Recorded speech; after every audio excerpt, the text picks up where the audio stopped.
compartí y ante la solicitud de muchas personas vamos a grabarlo para que dejemos registro de esta actividad.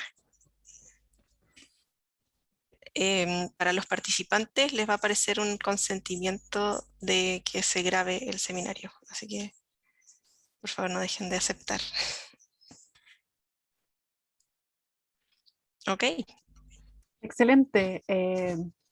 Buenas tardes. Mi nombre es Cecilia Prieto y como parte del equipo de investigación les doy la más cordial de las bienvenidas a nuestro webinar Comunicación de la Salud en Contexto de Pandemia, en el cual presentaremos parte de los resultados del proyecto ANID COVID 0508, entornos de información sobre COVID-19 y adopción de conductas preventivas en población general y en grupos de riesgo.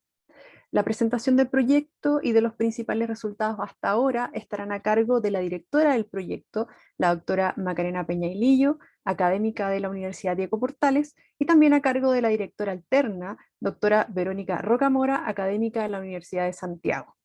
Además, contaremos con los comentarios de dos destacados académicos, la doctora Jimena Aguilera y el doctor Gary Krebs.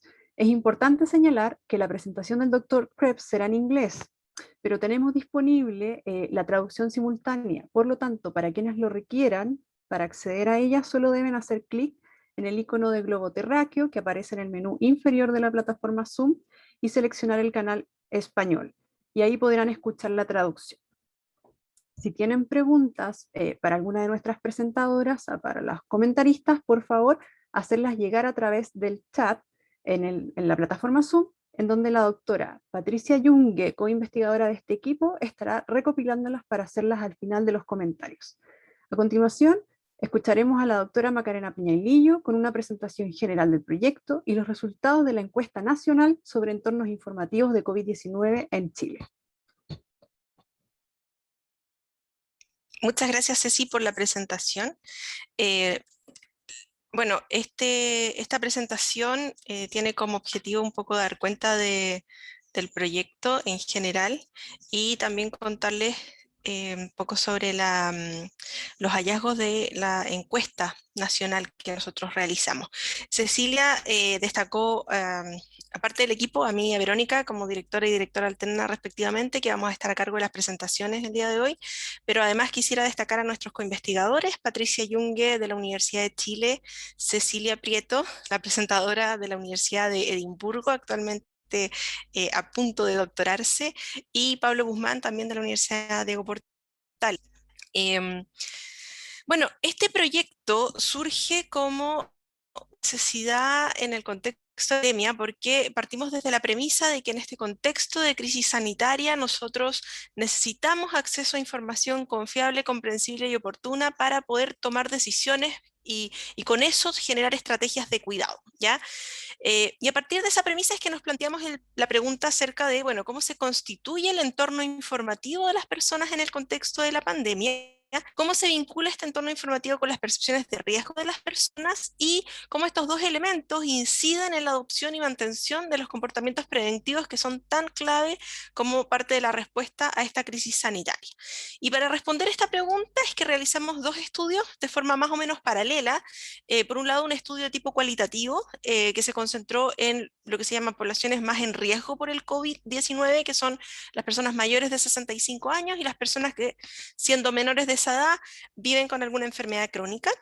Y también realizamos un estudio de tipo cuantitativo, que fue una encuesta nacional realizada entre septiembre y noviembre del año 2020, en el cual nosotros pudimos encuestar a personas mayores de 18 años a lo largo de todo el país.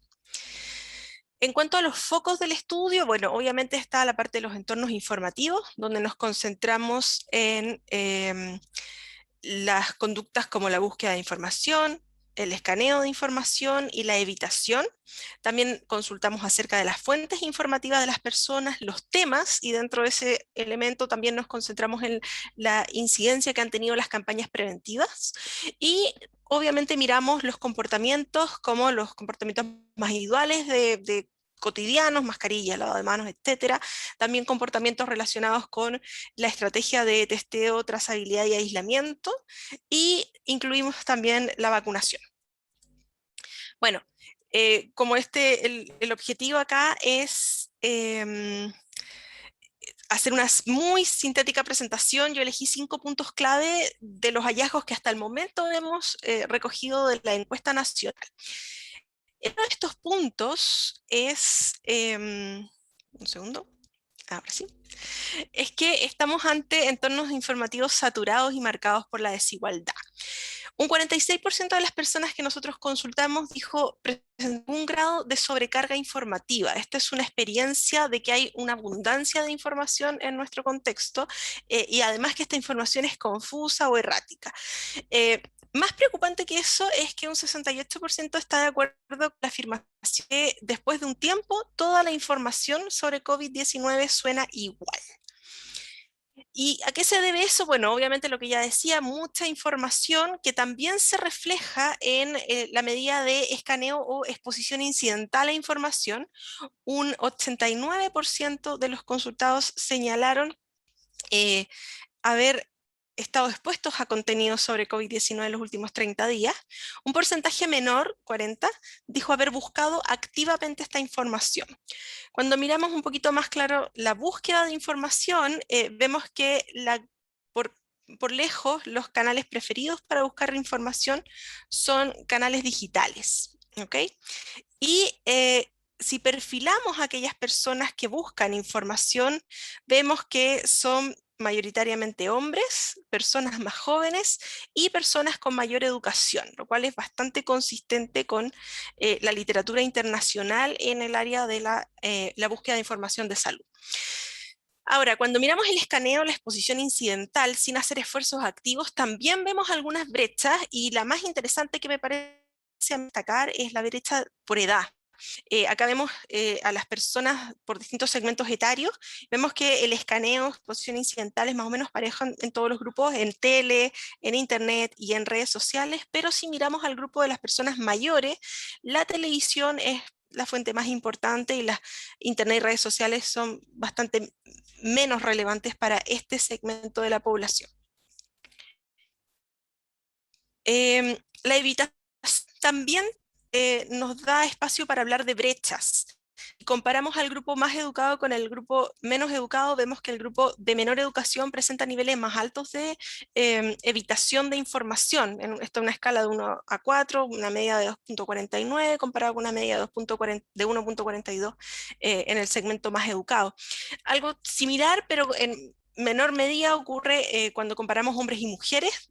Las mujeres reportan también niveles más altos que los hombres en lo que respecta a evitación de información. Esta diferencia no es tan grande como en el caso de los niveles educacionales, pero sigue siendo estadísticamente significativa.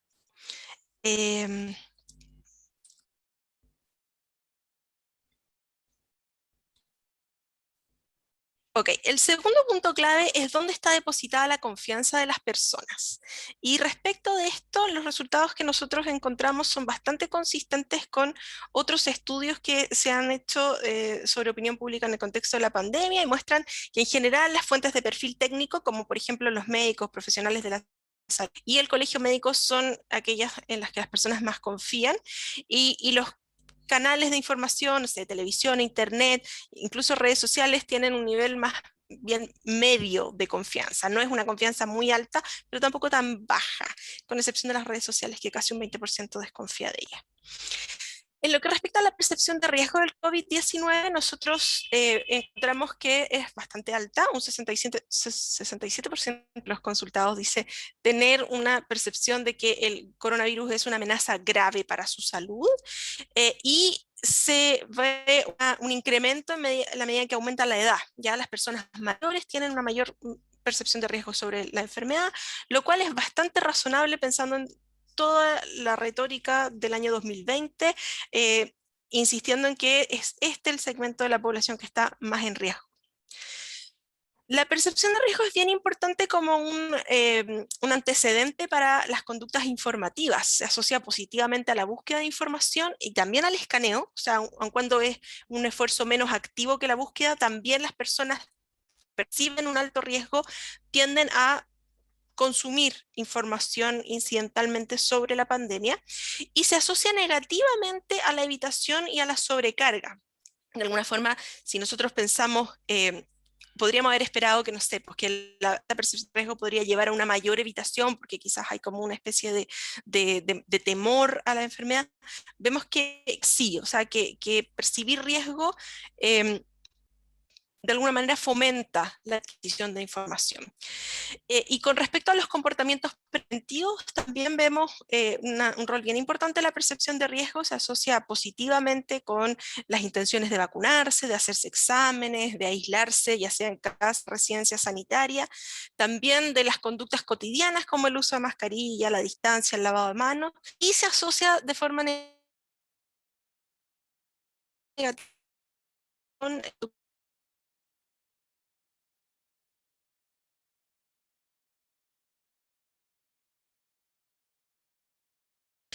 un cuarto punto es cuál es el espacio de la comunicación en la motivación de comportamientos preventivos. Ya es una pregunta que tenía particularmente yo. Y para eso lo que hicimos fue unos modelos de regresión con cada una de las variables de comportamiento o intenciones como variable dependiente y vimos cuál era como la varianza que explicaba cada uno de los bloques, teniendo como bloque 1 el bloque de variables sociodemográficas, bloque 2 la percepción de riesgo, que como vimos es bastante importante como predictora de los comportamientos, y un tercer bloque con las variables de comunicación. Y lo que encontramos que, bueno, obviamente percepción de riesgo es muy importante, es la barrita acá celeste, eh, pero hay ciertos comportamientos en los cuales la comunicación hace la diferencia. Por ejemplo, hacerse el examen o en lo que respecta a la vacuna, ¿ya? Las variables de comunicación inciden. ¿Cuáles son las variables de comunicación que más inciden? eh, la exposición a los mensajes preventivos de forma positiva y la evitación de información de forma negativa. Las personas que evitan información tienen menores intenciones de ponerse una vacuna, por ejemplo, o de usar mascarilla. Ahora, cuando miramos otros comportamientos como salir de casa o usar transporte público, vemos que la gran mayoría o el mayor porcentaje de la varianza está explicado por los factores sociodemográficos y ni siquiera la percepción de riesgo y menos la comunicación incide en que las personas lleven a cabo estas conductas, de forma tal de que estos comportamientos están mucho más detectados socialmente que los otros que veíamos anterior. El último punto, para terminar en una nota más esperanzadora, se refiere a la influencia de las campañas masivas y que pueden hacer la diferencia. ¿A qué me refiero? Bueno, lo primero es que encontramos una alta exposición a los mensajes de campaña. Nosotros, como decía, hicimos este estudio en el segundo semestre de 2020. Las campañas que hasta ese momento se habían masificado eran enfocadas en lavado de manos, uso de mascarilla, distancia física al menos 1 metro y residencias sanitarias. Y vemos que en las primeras tres hay niveles de exposición bastante altos. Acá solo estamos considerando aquellas personas que dicen haber visto los mensajes varias veces a la semana o todos los días, ¿ya? Si miramos la variable dicotómica, los ha visto o no lo ha visto, ya las frecuencias son mucho más altas, por sobre el 90%. La única que está un poco más baja, como pueden ver acá, son las residencias sanitarias, ¿ya? Las personas no recuerdan tanto este mensaje. Y lo más interesante con respecto a las campañas es que nosotros encontramos, por lo menos en dos comportamientos que vimos, que son la mantención de 1 metro de distancia y el uso de mascarilla, una asociación positiva entre la exposición a los mensajes y las intenciones de mantener la conducta. Em, pero esto es particularmente relevante en los segmentos con menor nivel educacional. En este gráfico lo que vemos es la línea punteada representando al grupo con mayor nivel educacional, que en nuestra muestra son personas con educación universitaria o más, y la línea sólida que responde a las personas con educación educación secundaria incompleta. ¿Okay? Y lo que vemos es que la exposición a mensajes de campaña, la frecuencia de exposición a mensajes de campaña no incide tanto en el grupo más educado porque hay como una especie de techo de llevar a la práctica esta conducta que es mantener al menos 1 metro de distancia, pero en el grupo con menor educación sí vemos que la exposición a los mensajes preventivos hace la diferencia. ¿Okay? En ese sentido, las campañas están de alguna manera incentivando la mantención de estos comportamientos, sobre todo en aquellos segmentos donde uno esperaría encontrar menos práctica de estas conductas. De hecho, la evidencia, nuestros propios datos nos muestran que los segmentos bajos tienden a llevar a la práctica menos estas conductas, y las campañas en el fondo juegan un efecto nivelador en esa línea. Para concluir, sé que he entregado un montón de información, pero quiero dejar estos 3 puntos. Primero que todo, es reiterar la importancia de la televisión, medio central, a través del cual se puede comunicar con los públicos de forma masiva. Las redes sociales y los canales digitales son súper buenas herramientas para comunicación bidireccional, por ejemplo, pero están muy restringidas a los sectores más jóvenes y educados. Considerando que esta es una amenaza transversal, es importante llegar a los segmentos menos educados y los segmentos mayores, y por ende la televisión tiene que estar muy presente. Las campañas preventivas son importantes y deben mantenerse. Seguimos en pandemia. Es importante que sigan las campañas. Quizás habría que pensar el tono de los mensajes, porque estamos en un entorno sobrecargado donde las personas evitan, y por lo tanto habría que darle una vuelta a los formatos, ¿no es cierto? También reforzar comportamientos menos conocidos. Nosotros solo examinamos estos porque eran los que más era donde se habían puesto los énfasis de parte del Ministerio de Salud, pero podemos mirar también, no sé, comportamientos que actualmente están más en boga, como por ejemplo la ventilación de los ambientes cerrados, etcétera. Y en esa línea también pensar en especificar un poco las situaciones que se identifican como riesgosas, porque si le preguntamos a la gente, claro, la mayoría dice sí, usamos mascarilla, etcétera, pero a lo mejor no usan mascarilla en todos los contextos, o en los contextos donde pudieran estar más en riesgo. Y el último punto es pensar la comunicación más allá del nivel individual, porque lo que estamos viendo es que a nivel 1 a 1 la comunicación está haciendo una contribución. Sin embargo, hay otros niveles que están fuera del control de los individuos y que están incidiendo en la probabilidad de poder llevar a cabo comportamientos. Por ejemplo, el hecho de tener que ir a trabajar presencialmente. A lo mejor hay un montón de personas que no necesitan ir a trabajar, pero son los empleadores los que de alguna forma obligan a que ocurra, y por ende la comunicación con el individuo no tiene tanto sentido como si la tendría de forma más enérgica con ese segmento intermedio de la población. Lo último que quería señalar antes de terminar mi presentación es que nosotros tenemos un sitio web que es acecovid.cl, y ahí está disponible todo el material respecto de la encuesta. Está el cuestionario, está en inglés y en español, está la base de datos, y están también los reportes metodológicos y de resultados de la encuesta, descriptivos. Con eso termino. Muchas gracias. Muchas gracias, Macarena. Solo mencionar que acabamos de escribir en el chat el link para el sitio acecovid.cl, así que ahí pueden encontrarlo. Y a continuación damos el pase entonces a la doctora Verónica Rocamora con una presentación del estudio cualitativo y enfocado en los grupos de riesgo ante COVID-19.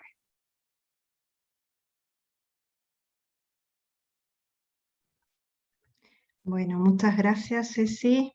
Muchas gracias también a Macarena por la presentación y por la cantidad de información que nos ha entregado.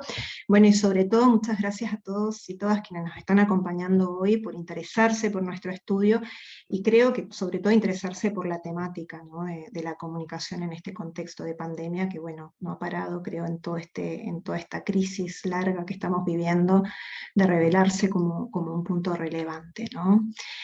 Bueno, contarles que en este estudio cualitativo me han acompañado en el equipo y en el análisis y todo el trabajo Patricia Yungue y Cecilia Prieto también, que están aquí con nosotros.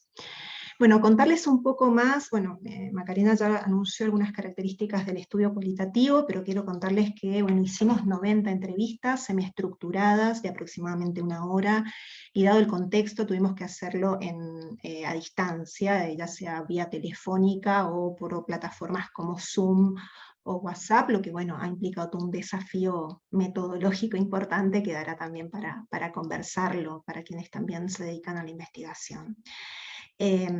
Nos enfocamos en las personas del grupo de riesgo por COVID, mayores de 65 años y personas con enfermedades crónicas, especialmente diabetes e hipertensión, en las regiones de Valparaíso y región metropolitana, que son las dos grandes macrozonas y que además están muy interconectadas, entre septiembre, mediados de septiembre y mediados de enero de este año. Bueno, y aquí un poco les muestro la distribución entre hombres y mujeres, cómo quedó equilibrada la muestra, ¿no? Bueno, nosotros, Macarena ha hecho un muy buen trabajo de mostrarles un paneo general, pero el aporte que queremos hacerle un poco con el estudio cualitativo es centrarnos en algunos puntos y profundizarlos un poco, abrir un poco esos datos, que a veces se nos muestran, pero no, tratar de entender un poco los por qué o los pormenores. Y quisimos centrarnos en un tema, en algunos temas, sobre todo en este tema, que es la sobrecarga informativa y las estrategias que desarrollan las personas para enfrentarlas, porque nos aparece como un tema muy relevante en el estudio, ¿no? Y muy relacionado con nuestro ámbito de trabajo. Bueno, la sobrecarga informativa, entendida como el exceso de información o la gran cantidad de información que se nos transforma como un problema más que una ayuda en la toma de decisiones, y como comentaba Macarena, se puede dar tanto por la búsqueda activa de información como por la exposición, ¿no? Que es menos intencional. Y cabe destacar además que se ha dado en un contexto como el actual, que es un contexto de infodemia, que es lo que la OMS ha llamado, o hace hincapié en este exceso de información, donde también circula información tanto basada, podríamos decir, en evidencia, como información falsa o engañosa, tanto por redes sociales como por otros medios, ¿no? Este es un tema que aparece muy presente en nuestras entrevistas, y que aparece como un proceso y por ende dan cuenta de una temporalidad a los relatos. Un proceso que las personas en un inicio lo mencionan como, bueno, como muy interesados por el tema de la información, por acceder a información, pero al cabo de un tiempo aparece esta idea de la sobrecarga o la saturación, ¿no? Un poco también lo que mostraba, o esto es coherente con lo que mostraba Macarena en la parte cuantitativa, esta idea de la información nos empieza a parecer como parecida o la misma, ¿no? Ante esto las personas desarrollan estrategias, y una de las estrategias, por ejemplo, es la evitación de la información, pero en otros casos tenemos búsquedas selectivas, diferenciaciones que se dan en usos de medios o verificar la información. Y en este contexto de las estrategias que desarrollan las personas aparece como muy importante o clave la confianza en las fuentes, que son algunas de las temáticas que vamos a trabajar. Pero además, que les quiero presentar. Pero además esto, tanto la sobrecarga como las estrategias informativas, presentan importantes diferencias, ¿no? En todo el grupo de entrevistados no se da de la misma forma. Tenemos diferencias de género, tenemos diferencias regionales, diferencias en nuestros grupos de riesgo. Recuerden que entrevistamos a personas mayores y a personas también con enfermedades crónicas, y también una diferencia que se va dando a partir de los usos de medio o confianza en las fuentes. Como les comentaba, las diferencias de género, aquí que se nos presentan, las mujeres principalmente señalan la evitación de información como estrategia. Y no solo la información en sí misma, sino que vinculada especialmente a lo que se generan o lo que entienden como sentimientos negativos, tales como el miedo y la incertidumbre. El miedo y la incertidumbre y otros sentimientos negativos aparecen muy tematizados entre mujeres y con una diferencia importante ahí respecto a los hombres. Y además se vincula en general en los relatos, en el análisis que hacemos, como también una forma o con el objetivo del autocuidado o de preservar la salud mental. Esta vinculación, por ejemplo, se puede ver en esta cita que he colocado aquí en una mujer de 62 años de la región de Valparaíso, quien, como ustedes ven, señala algunos puntos, ¿no? Aquí dice, dejó de ver tanta noticia. En un momento dice, entonces al finalizar empiezas a tener miedo, ya empiezas a dormir mal, y eso al final, en vez de ayudar, toda esa información negativa te afecta. Entonces, como yo ya he estado con un cuadro de estrés, un poco de depresión, sobre todo hipertensa, es una forma de autocuidado. Buscar distracciones en vez de enterarme mucho de lo que está pasando. Este es uno de los relatos, o esta temática es una de las que se repite entre mujeres entrevistadas. Otras diferencias que tenemos aquí es con los grupos de riesgo. Aquí las personas con enfermedades crónicas son más activos en la búsqueda de información en general, incluso antes de la pandemia, y esto se acrecienta al punto también de señalar saturación de información. Pero aquí las estrategias, además de esta evitación negativa por relacionada con sentimientos, que también aparece presente, son otras. Por ejemplo, aparece la selección de fuentes. Este es un grupo que confía mucho, por ejemplo, en las fuentes expertas, y especialmente los expertos en salud o los especialistas. Y son quienes, por ejemplo, señalan evitar la información que consideran poco confiable o que en algunos puntos consideran o señalan como de tipo conspirativa que circula en redes sociales. Además de esta diferencia entre grupos, también encontramos, por ejemplo, diferencias regionales, porque la saturación de información está también más presente y más marcada, y asociada también a esta idea de sentimientos negativos en la región metropolitana. En la región metropolitana aparecen, lo vamos a ver un poquito más adelante, todos estos elementos que se asocian como a vulnerabilidades y percepción de riesgo más marcado que, por ejemplo, en la región de Valparaíso, que es la otra región que realizamos el trabajo de campo. El uso de medios. Aquí, tal como señalaba Macarena, la televisión aparece como un medio que se utiliza, que en general las personas lo tematizan, y lo utilizan y lo mencionan como relevante en este contexto. Pero también es el medio que satura. Tenemos que tener en cuenta siempre que estamos con un grupo de personas de mayor edad, ya sea tanto los crónicos como los mayores que hemos entrevistado, y tal como señaló Macarena, es probable que hagan más uso de la televisión. Pero también es importante esto que les estoy señalando, que también evitan la información. Expresiones como apagar la tele o dejar de ver la tele también se repiten mucho y se asocian también al tema de la salud mental. Las redes sociales en este grupo aparece mucho menos tematizado. En cuanto a la confianza en las fuentes, decirles que los grupos de mujeres y de personas mayores expresan tener desconfianza en la información oficial. Y aquí, que también, bueno, uno lo puede ver en la parte cuantitativa, pero en nuestros grupos de riesgo vemos que está muy vinculado no solo a las figuras de autoridad, sino que en los relatos aparece, sobre todo cuando la información es poco coherente o contradictoria. Esto es algo que se ha repetido mucho también entre nuestras entrevistas, ¿no? Aquí les pongo solo dos pequeñas citas muy cortitas, que aquí, por ejemplo, dice: las autoridades en realidad te dicen una cosa y después te lo cambian de inmediato. O luego, al Ministerio de Salud no lo sigo porque al principio la información era muy dispersa y poco coherente, o sea, como que no me daba confianza.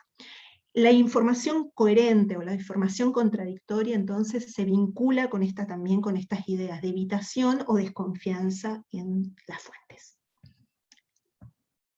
Bueno, además de la sobrecarga informativa, queremos señalar algunos otros por lo menos dos temáticas que también creemos que pueden ser importantes para tenerlas en cuenta en posibles campañas o estrategias comunicacionales. Una tiene que ver con los comportamientos preventivos, que tal como señaló Macarena en su estudio cuantitativo, aquí se repite esta idea, ¿no? Que la información y las campañas están presentes, los mensajes, sobre todo las personas conocen las medidas, pero aquí vemos también diferencias entre aquellas medidas que las personas tienen algún grado de control, pueden controlar, como lavarse las manos o mascarilla, versus otras en que las personas no tienen grados de control.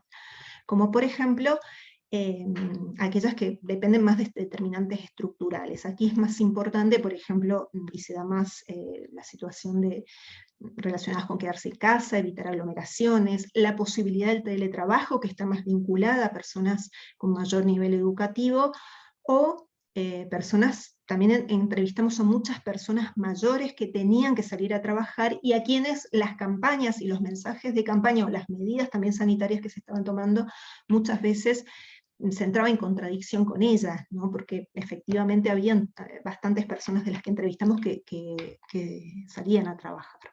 Pero además aparece muy recurrentemente esta idea de la responsabilización del otro. la culpa de no poder cumplir las medidas es de los otros, de las otras personas. Aquí les señalan una pequeña cita, por ejemplo, un hombre de 58 años de la región metropolitana dice esto, ¿no? Por lo más que yo trato de no acercarme a la gente igual se acerca a uno, porque son muy pocos los que miden la distancia. Y entonces uno anda con miedo en la calle, bueno, en la calle por decir, porque yo voy al supermercado y voy a la feria, pero esta enfermedad está atacando demasiado y la gente hace poco caso. Incluso en personas que a veces en sus propias entrevistas identifican que ellos incumplen en alguna medida algún tema, generalmente mientras lo controlen, ponen el punto de la responsabilidad en los otros. Esto daría para analizarlo, lo vamos a retomar al final hacia el tema de las campañas. Por último, y para cerrar con este tema, sobre la percepción de riesgo y las diferencias regionales, mencionar un poco lo que ya dije anteriormente, que todos los aspectos relacionados con vulnerabilidad y percepción de riesgo, como gravedad de la enfermedad, la posibilidad de contagio, la salud mental como tema, y su efecto además, y los sentimientos negativos están muy significativamente marcados en la región metropolitana por sobre la de Valparaíso. Y la menor percepción de riesgo también nuevamente en términos regionales hemos visto en aquellas conductas más de tipo individuales o en los lugares familiares se da en menor medida, y en mayor medida en algunos lugares, bueno, la región metropolitana, por ejemplo, se asocia al transporte público y a los lugares de compra, y en la región de Valparaíso vemos que en los lugares de trabajo y también los centros de salud, como esa percepción de posibilidad de contagio.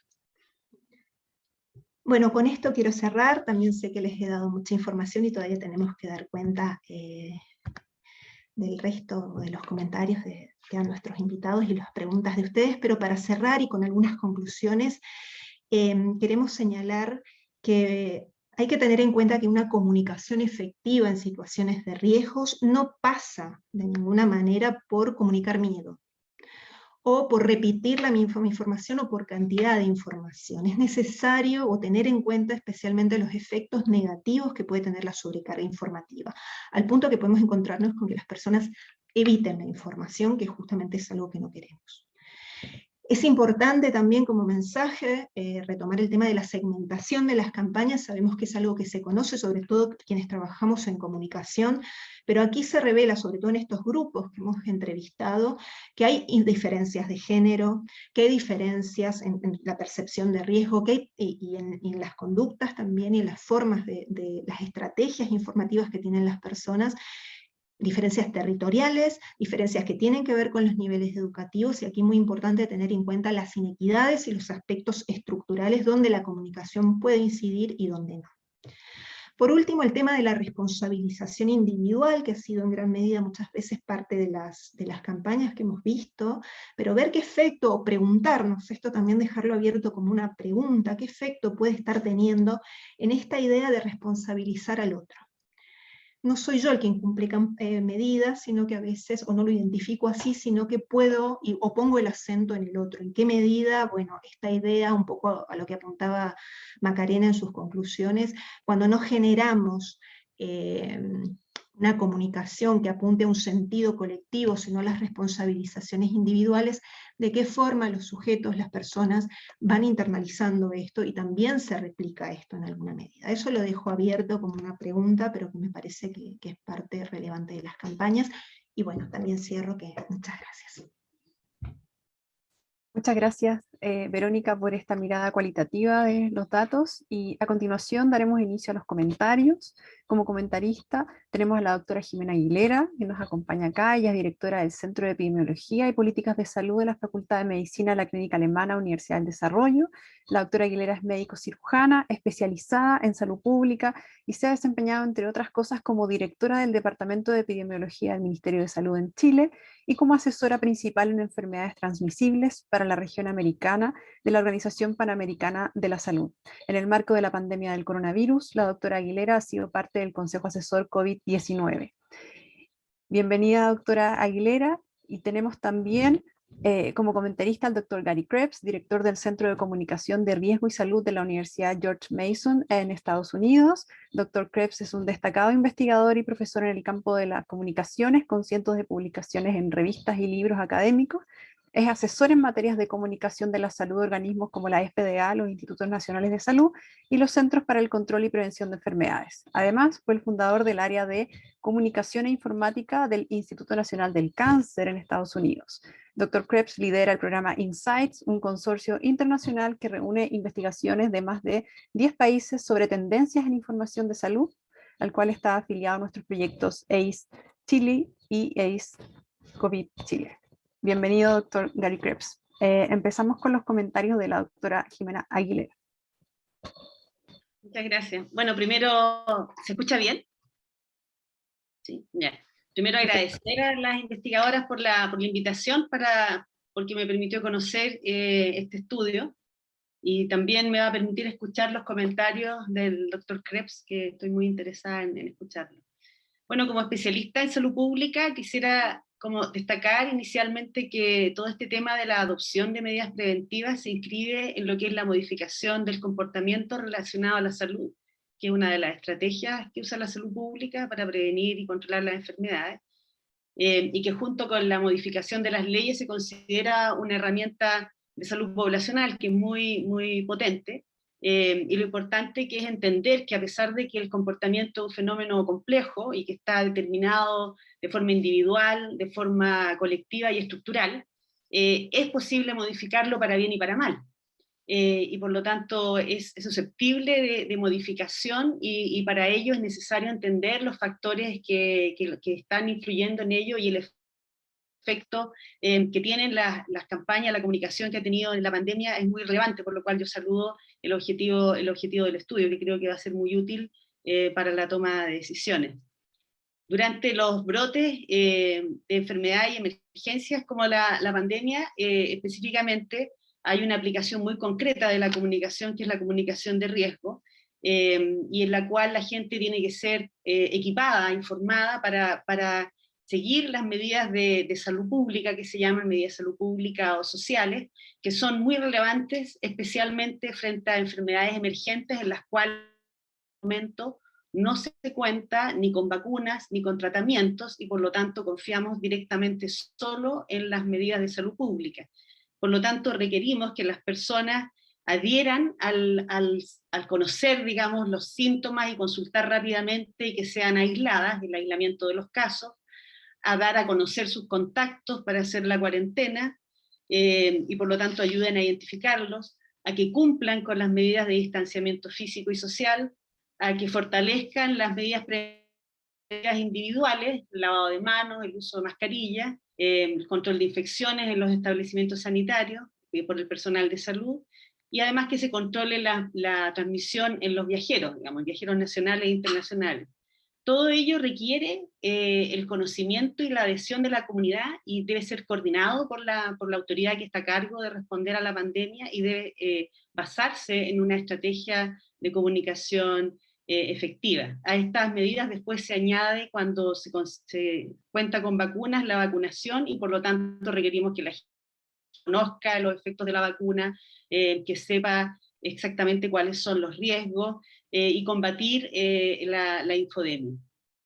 Entonces hay una serie de recomendaciones relacionadas a este tema de la comunicación de riesgo, porque sabemos que si hay una comunicación coordinada, clara y creíble, ayuda a minimizar los costos sociales de la epidemia. Lamentablemente nosotros en Chile, la verdad es que esta emergencia no nos tomó en el mejor momento, desde el punto de vista de la confianza en las instituciones.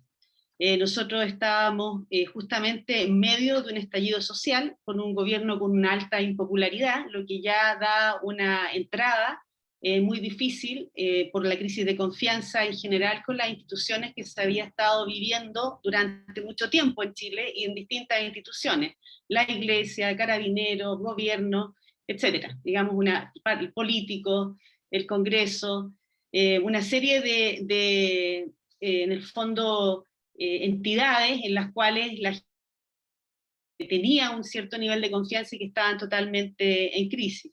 A ello se agrega la ausencia de una estrategia muy visible, a pesar de la serie de estrategia comunicacional, a pesar de que efectivamente se desarrollaron y se siguen desarrollando acciones, pero no se entiende, digamos, o no se ha dado a conocer como una estrategia comunicacional, Además, en el ambiente nacional hubo confrontaciones públicas del ministro, especialmente con el primer ministro, el ministro Mañalich, no el primer ministro, para que no crea nuestro invitado internacional que tenemos un primer ministro, sino que en la persona que ocupó en primera instancia el cargo de ministro de Salud durante la crisis, que es una persona de un carácter muy fuerte y que se peleaba por los medios con las personas que opinaban en forma distinta de él.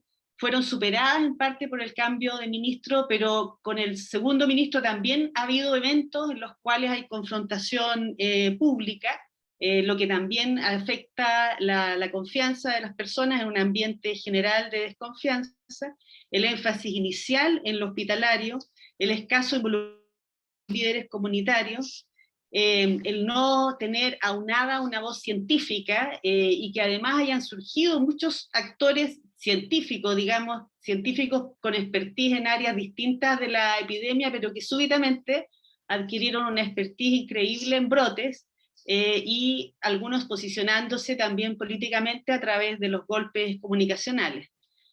Por lo tanto, hay muchos temas en realidad en los cuales un experto en comunicaciones podría hacer una descripción respecto a los problemas que ha habido, y que, bueno, también hay que reconocer que en estas situaciones de emergencia hay además dificultades en la comunicación producto del propio evento, de las incertidumbres iniciales, que no se desconoce exactamente todos los ámbitos relacionados a la enfermedad, los periodos de contagiosidad, el periodo de incubación, que además no se sabe cuánto dura la inmunidad, que hay una serie de dilemas en relación a balancear riesgos, que son importantes, involucrar a más personas y ser transparentes en el manejo de esos dilemas.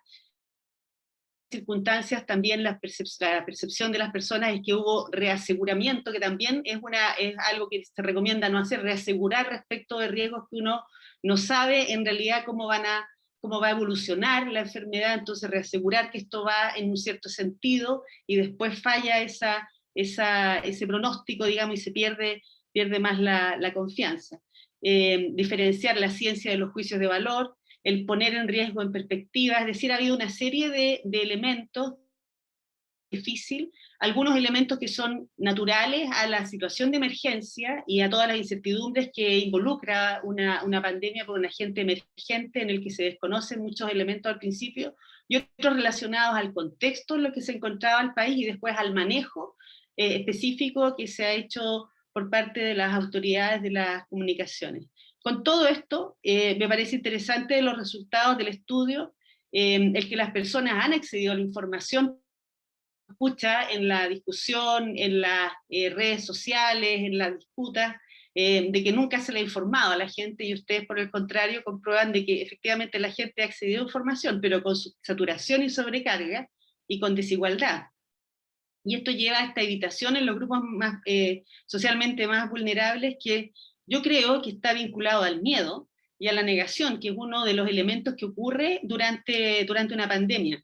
Y esto me refuerza ese ideal que sea más fuerte en la región metropolitana, en el estudio cualitativo que hace Verónica, porque en la región metropolitana es donde ha sido más riesgosa la pandemia, es donde ha habido más riesgo de morir en Chile, ha sido en la región metropolitana, ha sido más grave, y las personas se dan cuenta de eso, son capaces de percibirlo. Además es casi un conocimiento, no sé, que trae como ancestral, de que la gente tiene que arrancar de las ciudades durante una epidemia. Eso ocurre, de hecho ocurrió acá, la gente se empezó a ir a sus segundas viviendas y son capaces de discriminar. La atención eso de que efectivamente Santiago tenía más riesgo que Valparaíso. A mí no me llama la atención de que la percepción de riesgo, porque aquí la mortalidad fue mucho más alta que en Valparaíso. Yo creo que de los hallazgos de ustedes, la percepción de la gravedad de la enfermedad, por supuesto que puede ser relevante para motivar, pero tiene que ir acompañada del refuerzo de mensajes que empoderen a las personas, de manera que sientan que son capaces de manejar el riesgo, porque si no cae en un manto de fatalidad, y eso promueve la evitación, o sea, esto ya es mala suerte nomás. Entonces, y eso, bueno, los epidemiólogos, hay un conocimiento básico de la epidemiología, es que las enfermedades no se distribuyen al azar.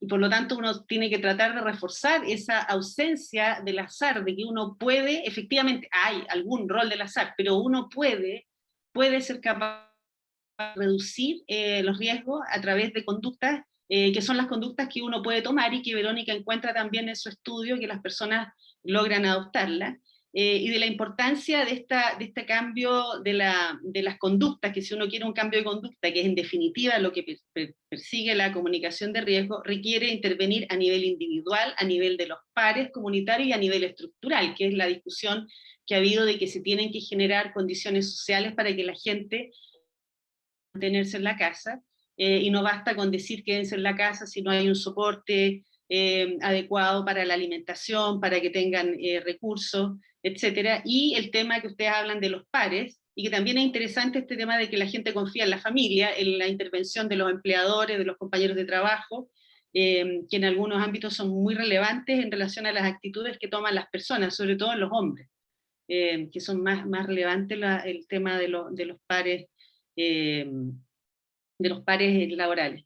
Otra clave que me llamó la atención de los resultados sobre las personas, o sea, no me llamó la atención, sino que lo encuentro, que se ha encontrado en otros estudios, en quienes confían.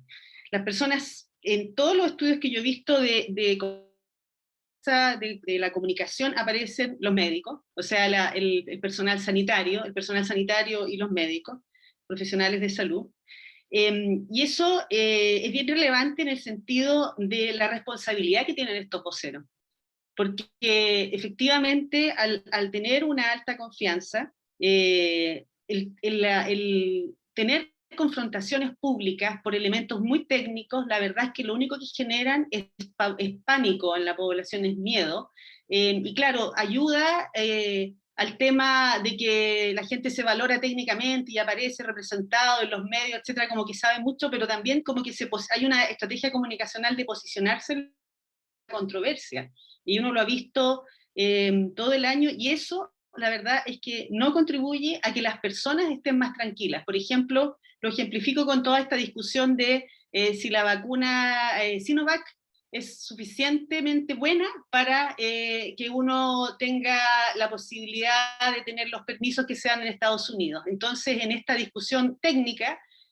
como que se deja de lado de que la información que se está entregando a la gente, lo único que le queda, o de lo que le queda importante, es de que hay una vacuna que es mejor que otra. Y eso atenta directamente contra la principal estrategia que se está tratando de implementar para poder salir de la situación crítica que es la... Entonces hay un tema entre el nivel de confianza y la responsabilidad con que se maneja esa confianza que la gente otorga a los profesionales de la salud. El nivel de confianza en el ministerio me pareció mejor de lo que podría haber esperado con todas estas discusiones que han habido y toda la controversia pública.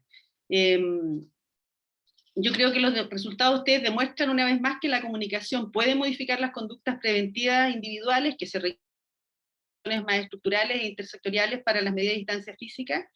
Concuerdo con que se necesitan más campañas masivas y segmentar las audiencias, cambiar los contenidos para que no sea que suene todo igual, incorporar los nuevos elementos como mencionaban ustedes.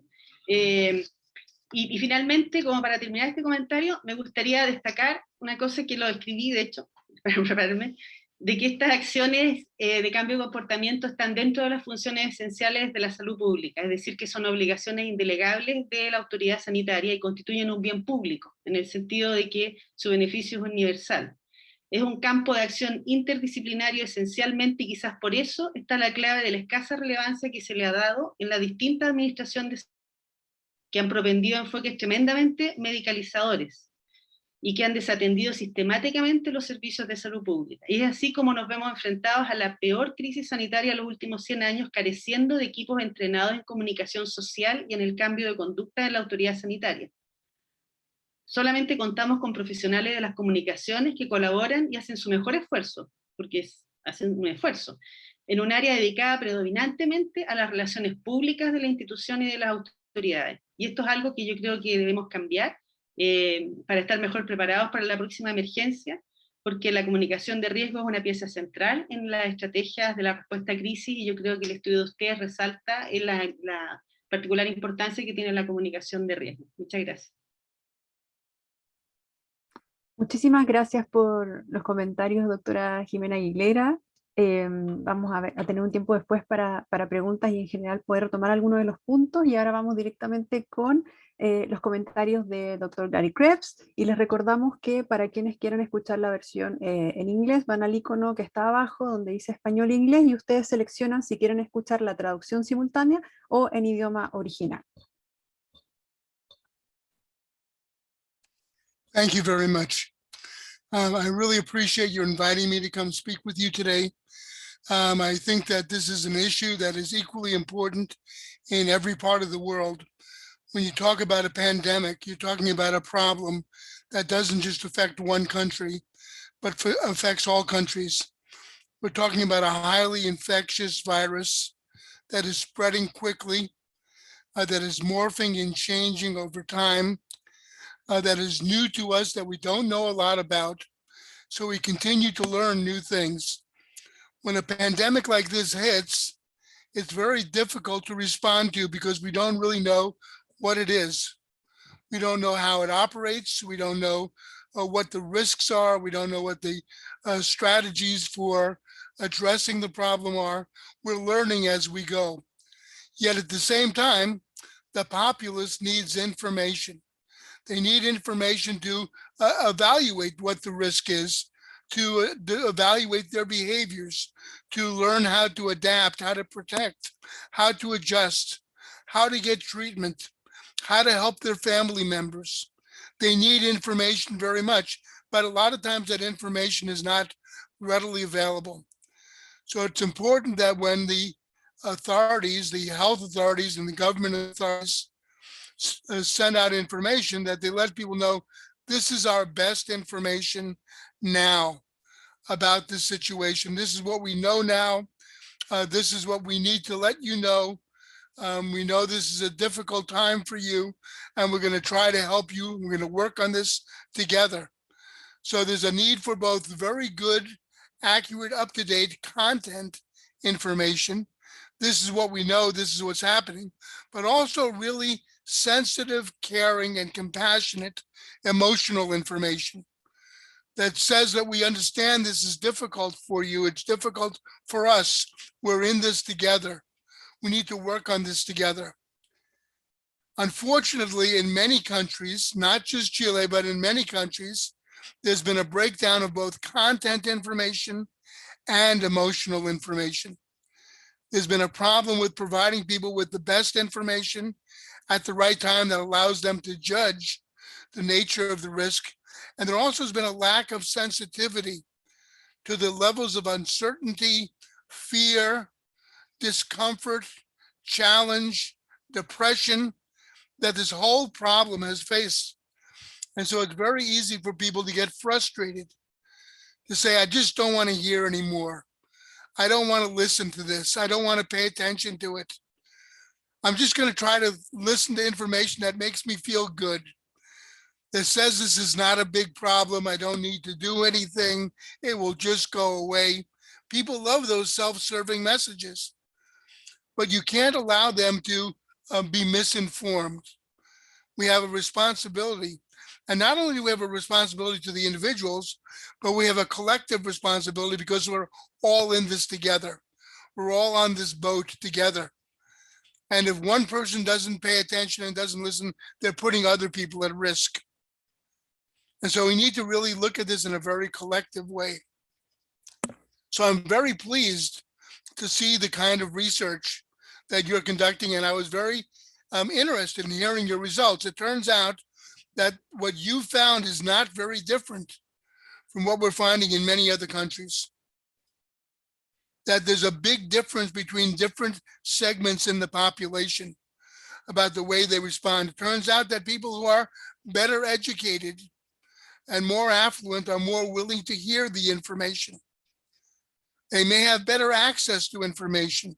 They may have a greater level of health literacy in terms of understanding the information.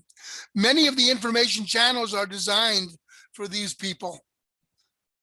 A lot of the new channels of communication are most effective with younger, more digitally in tuned people who are used to utilizing those channels. Unfortunately, the people who are at greatest risk, primarily older people and immigrant and minority populations, often are the ones who don't get the best information. They don't have access to the best channels. The information is not necessarily designed for them. They're not getting a lot of compassion.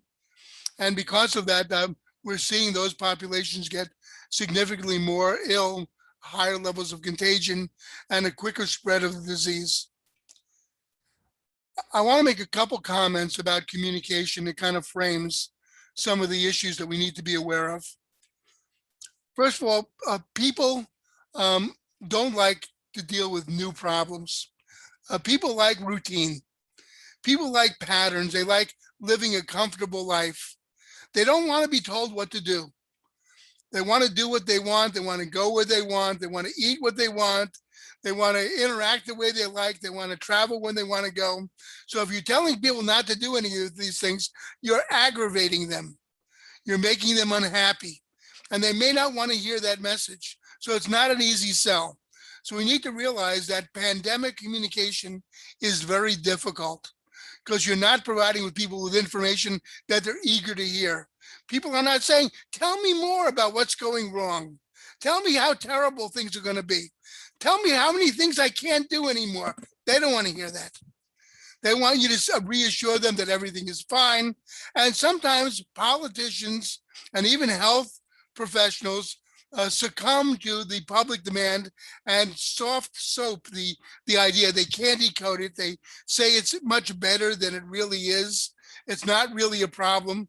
We had a huge problem in the US that the top leaders in our country for a long time were telling people, don't worry about the pandemic. It's no problem.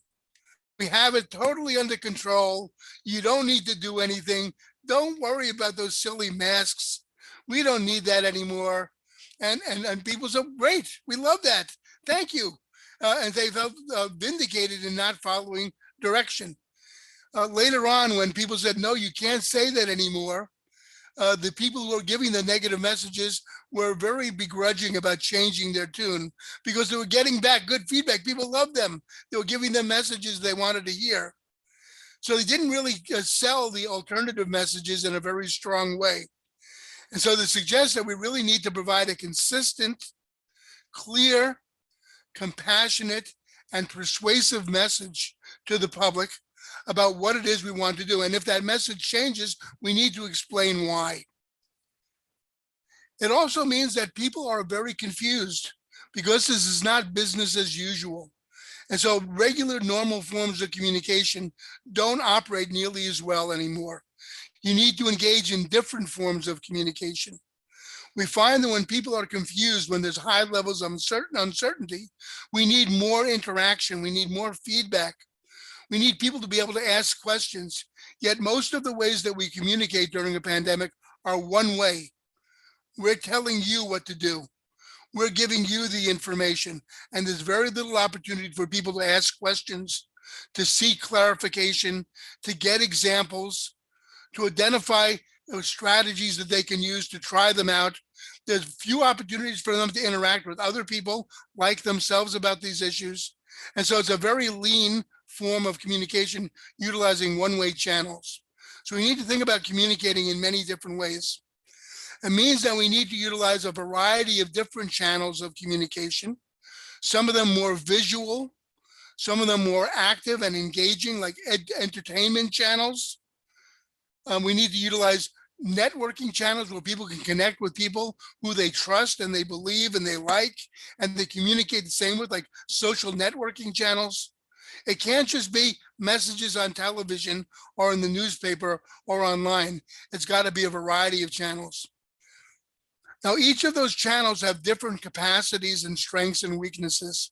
So we need to figure out what is the best way to communicate on those channels. If you're using an entertainment channel that has video capacity and music, we can provide very dramatic and engaging information, narratives, stories about real people that people can identify with, that can be very meaningful for them. If we're providing things in textual channels, we can provide detail and facts that people can copy and look over and over again.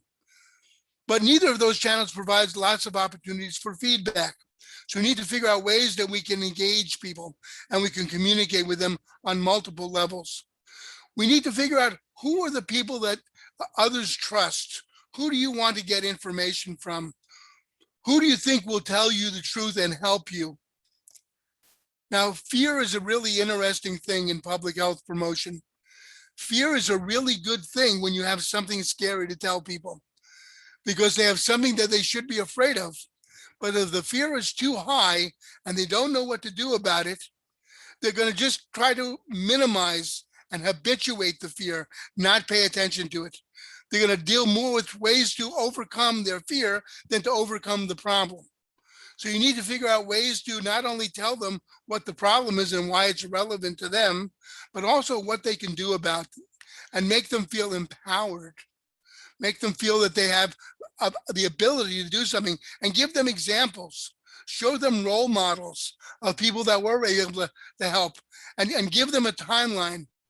It turns out that time is a really critical factor in health promotion. People don't like long-term solutions. They want quick solutions. They want you to solve things right now. Unfortunately, when you're dealing with a pandemic that lasts for a long time, we don't have a lot of quick solutions. So what you need to kind of do is break it down into different segments. So maybe the first segment is, what can we do to prevent the spread of this virus? And how can we do that? And let's focus on that right now. Let's keep focusing on that until the spread is really diminished. And then once we have the spread taken care of, what can we do to prevent people from becoming sick from the virus? And how can we use vaccines? And maybe we need to focus now on treatments for people who have been infected, and ways to help them, and ways to support their loved ones, and ways to provide support to caregivers, both professional and family caregivers. And once that works, maybe we need to start thinking about long-term strategies for re-entering society and changing the rules and making things happen better. But the problem is that people have fatigue and they give up very quickly. And from what I understand, that's what's happened in your country, is that the vaccine rollout was very successful, although not nearly reaching herd immunity. But people said, well, we've got the vaccine, it's over. You know, let's go back. Let's do what we want. Let's party in the streets. Let's go traveling. Let's have fun. Well, of course they want to have fun, but it's really the wrong message. They need reinforcement that this is a really critical time where we're starting to beat the virus, but it's still there. And not only is it still there, but it's changing into different types of variants that are more contagious and in some cases more dangerous. So this is a really critical time for really making sure that it doesn't spread. And once we reach that point where it's minimal, then we can really open things up. But it appears that in your country and many others, and right now in the US, there's a big problem with people prematurely giving up on a lot of the prevention measures. They're so eager to go back to the bars, to go back to the restaurants, to go back to social gatherings. But it may not be right yet. We need to be very careful. So I think we need to think about ways to try to communicate to people in different ways. So the work that you did, one of the really good values about the research you reported is that it tells us a lot about different audiences, different groups of people. It's a form of audience analysis. And we can start identifying who the different groups are who are most misinformed. Who are the groups who are most confused? Who are the groups who are at greatest risk? Who are the groups who really need the most information? Who are the people who we are reaching, and who are the ones who have terrible information gaps? Those data are really critical, and I believe that good pandemic communication is evidence-based. It's based on what we learn about these audiences. We need to track that over time. We need to have infodemiology, epidemiology that tracks information. Where are people getting health information? What do they know? What are they confused about? Where are they terribly misinformed? Where are they getting that information? How can we provide them with better information? How can we reach out to those people, and how can we influence them? So this becomes really critical for a long-term effort. And that needs to go on for a long period of time. It can't be a one-shot cross-sectional study. So your data you provided are really nice. They provide a kind of a picture. This is what it looks like right now. But you know, in a week, in 2 weeks, in a month, things may change dramatically. Certainly the issues surrounding the pandemic change. We have different guidelines, we have different regulations, we have different rules, we have different treatments, we have new vaccines. Things are happening that need to be updated. And so this has to be dealt with on an ongoing adaptive basis. At the same time, we need to stay close to those audiences who are at greatest risk. We need to provide encouragement and support, emotional support, financial support, physical support. We need to develop mechanisms for providing care to them where they are, when they need it. We need to provide them with information and advice when they're confused. We need to provide them with social support because this is a complicated issue.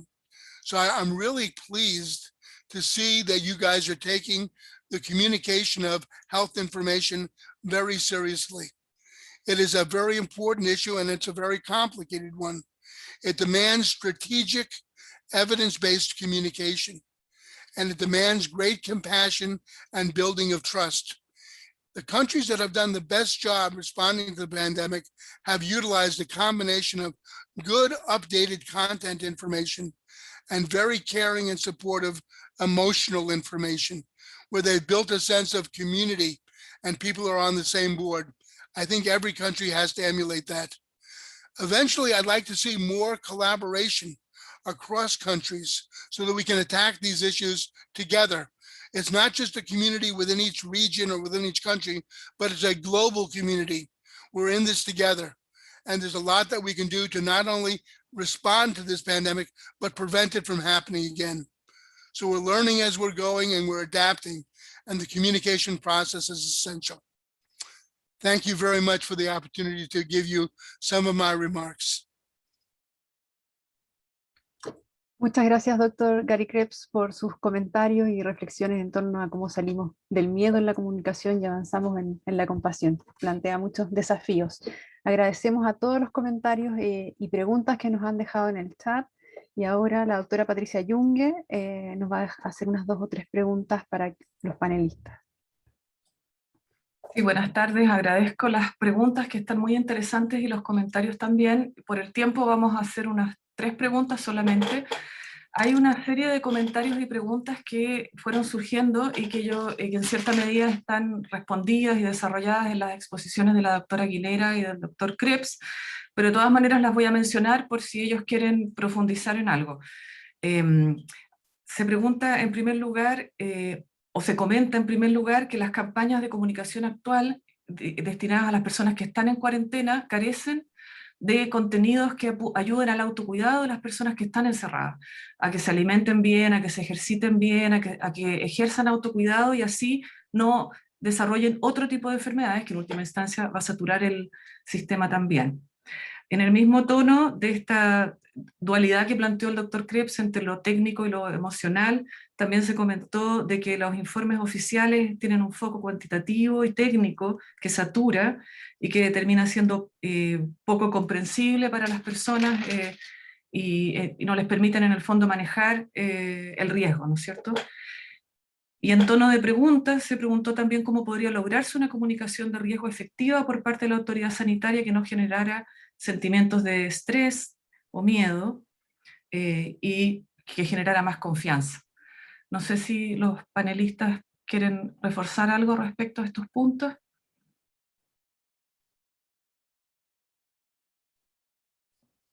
Yo podría tomar esa pregunta porque le he estado dando vuelta durante todo el proyecto, desde que empezó la pandemia prácticamente, y la verdad es que harto de lo que decía la doctora Aguilera y lo que decía el doctor Krebs está bastante en la línea de lo que la evidencia muestra respecto de comunicar. Desde las personas que están más en el área de la salud, hay un cierto sentido común en torno al miedo y al asustar, y ojalá mostremos a la persona muriéndose para que las personas tomen conciencia y hagan cosas, ¿no es cierto?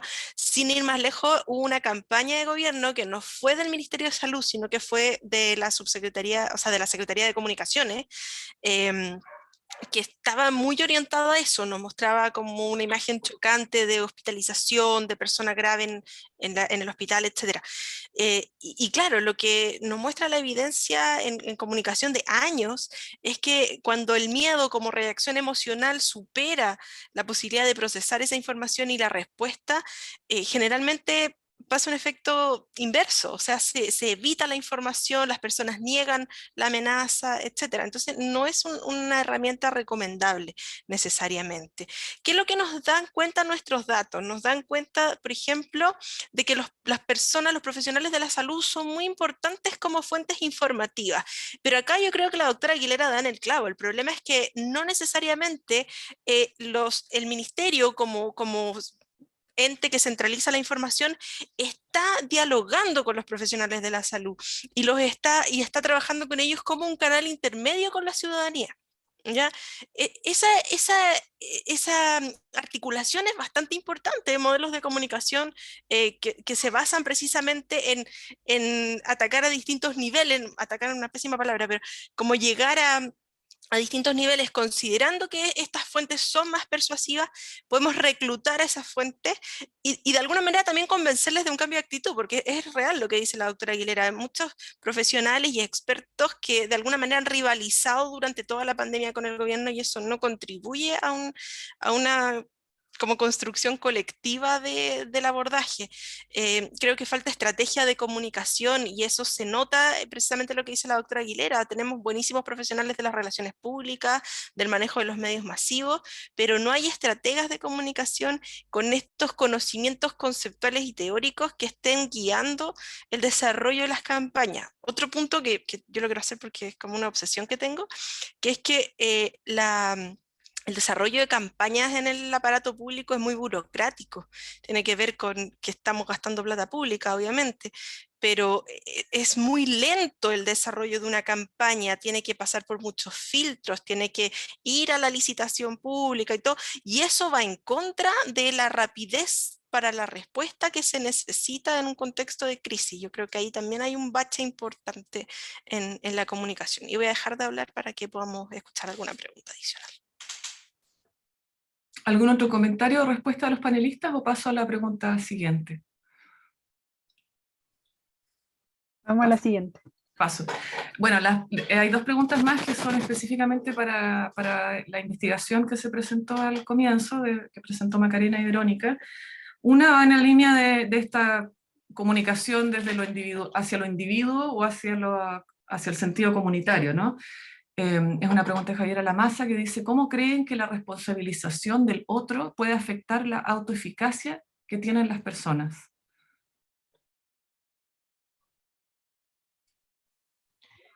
Bueno, voy a responder un poco a partir de lo que vimos en el estudio cualitativo, un poco lo que comentábamos en la línea de que aparecía recurrentemente esta idea de que es el otro el que es un riesgo también, ¿no? Y ahí pasaban dos cosas. Uno se pregunta, por un lado, hasta qué punto también las mismas personas no incorporan ellas mismas o hay una autocrítica o hay una propia reflexividad respecto a su hacer, que nos pasaba en algunas entrevistas. Por ejemplo, había personas que nos decían, no, yo sí salgo, pero salgo a lugares cercanos, o camino por lugares que no hay mucha gente, o hago tales conductas, pero están dentro de la idea del control, ¿no? Entonces, bueno, habría que ver hasta qué medida esta forma que ha habido de responsabilizar a los otros, o de la responsabilización individual que hemos visto que ha venido de campañas, también implica, no es que no estemos criticando que haya conductas individuales o que las personas puedan tomar conductas individuales que generen autocuidado, sino que esto de trasladarle la responsabilidad al individuo y culparlo únicamente como el sujeto, sin tener en cuenta otros aspectos que decíamos, como los temas estructurales, por ejemplo, hasta qué punto también genera o contribuye a no generar lazos de cuidado. La comunicación no es solo la información que entregamos, también tiene que ver con los sentidos que generamos.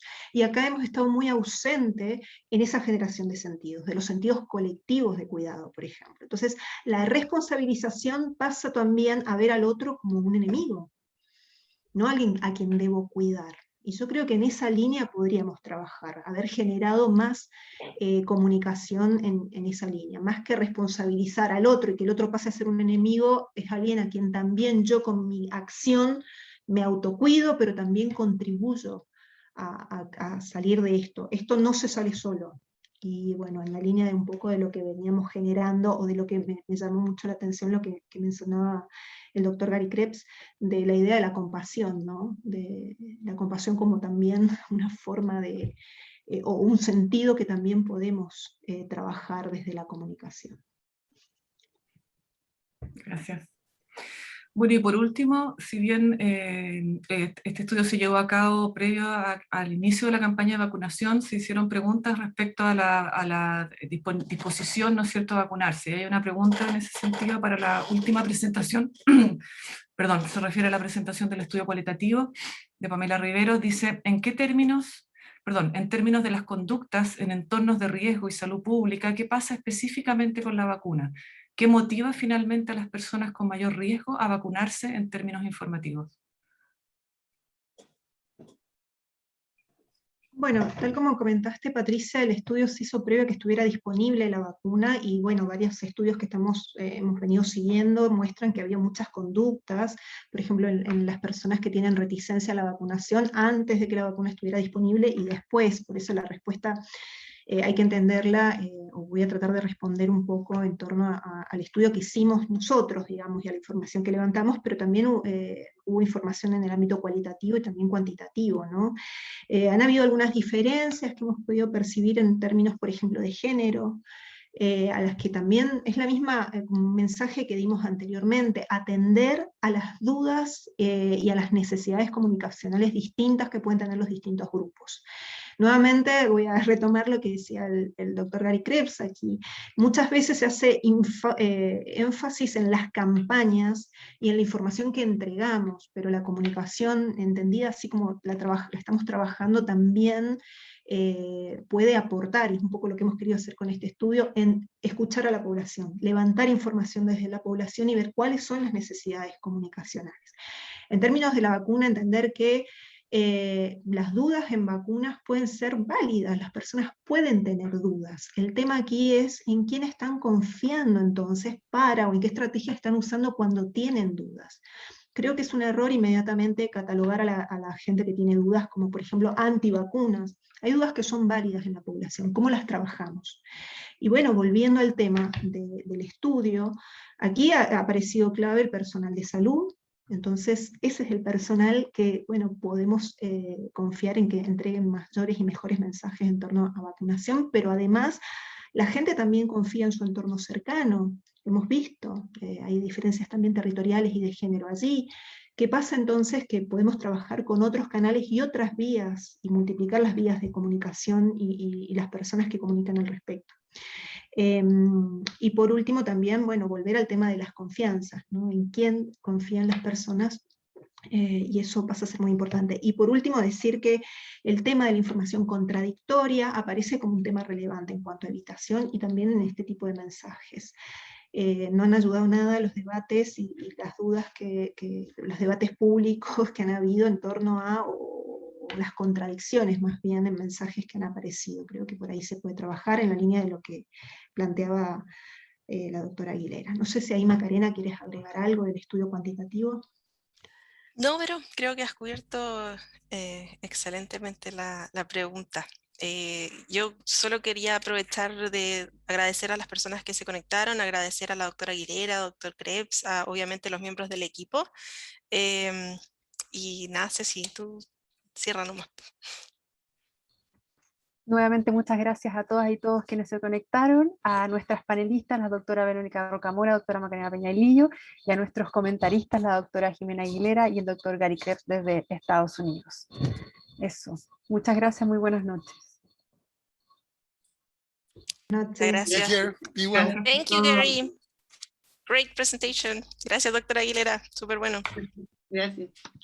Muy bien. Gracias. Muy bueno. Bueno. Y gracias, María Paz. Te pasaste. Sí, En María el chat Paz, había, es verdad. habían... ¿Dónde está María Paz? Ahí está. Habían en el chat agradecimientos por la traducción, que estuvo buenísima. Hay comentarios y preguntas súper interesantes. Y yo guardé el chat aquí, pero si puedes guardarlo tú que estás grabando también, porque... El Pablo está grabando. Muy activo el chat, de hecho yo dejé Sí, de verlo un poco súper. porque estaba medio distraída y quería escuchar lo que hablábamos, pero me llamó mucho la atención la cantidad de gente y la participación, ¿no? Estuvo muy bueno, ¿eh? De Todavía no se han participación. desconectado todos, Sí, por si Qué acaso. bueno. sí, sí, para los que siguen conectados, Muchas y gracias. algunos se integraron más tarde, vamos a hacer todos los enjuagues técnicos para poder poner a disposición la grabación y ¿qué más?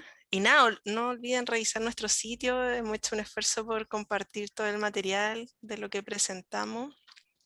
Por lo menos en la encuesta, que está un poquito más avanzado porque es más rápido de procesar, están los reportes, está la base de datos, está el cuestionario, la base de datos está abierta, si alguien tiene preguntas de investigación que quiere testear, ahí está. Me avisa nomás. Sí. Bueno, nosotros Para ver si pronto no también sumamos queremos eso. hacer el esfuerzo de poner la información cualitativa, que bueno, es un poquito más lenta de procesar, pero también esperamos poner pronto la información. Y nada, agradecerles la participación, insisto en que fue muy activo el chat y la participación y eso da retroalimentación. Lamentablemente este formato no deja interactuar mucho, estamos nuevos en este formato Pero también. eran como 90 personas en algún momento, así que de alguna manera agradezco que no sea tan interactivo. Es difícil Me viene la interactuar, ansiedad. es difícil, sí. Bueno, yo creo que ahí el trabajo en equipo es clave, como siempre, en estas instancias, poder abarcar así desde distintas, mientras uno presenta el otro el chat y qué sé yo, es Súper súper bueno. importante poder coordinar toda esa, como esa responsabilidad y llevarlo, sí, sí. Bueno, queridas y Ya, Pablo, chiques, voy a muchas cerrar esto. gracias por todo. Gracias, Qué bueno verte, Pablo, también. Gracias a Eh, ustedes. Y bueno, Pablo, tenemos tú harto tenías la material. grabación, ¿cierto? Sí, Ya, bacán. sí, está. Buenísimo. Ahí conversamos. Y guarda el chat. Bueno, Chao, Que que esté muy estés un bien. bien. abrazo Gracias a a todas. Un todos. abrazo a Nos vemos. todas. Chao, chao. Chao, chao.